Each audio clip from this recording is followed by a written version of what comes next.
யானைகளுக்கான மருத்துவமனையை முதலில் தொடங்கிய நாடு எது?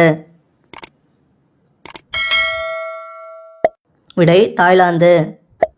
நீரை அருந்தாத நீர்வாழ் உயிரினம் எது?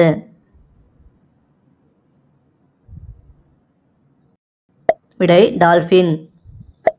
எலும்புகளே இல்லாத உயிரினம் எது?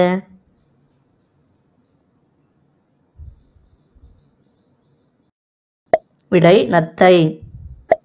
உலகின் எந்த கண்டத்தில் எருமைகளே இல்லை?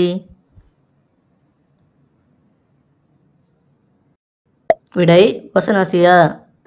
முட்டையிட்டு குஞ்சு பொரித்து பாலூட்டும் விலங்கு எது? விடை எகிட்னா. உடலுறவில் வாரத்திற்கு எத்தனை முறை ஈடுபட்டால் உடல் ஆரோக்கியமாக இருக்கும்? விடை 3 முறை. பிடிச்சிருந்தா லைக் பண்ணிவிட்டு சப்ஸ்கிரைப் பண்ணுங்கள். தேங்க்யூ.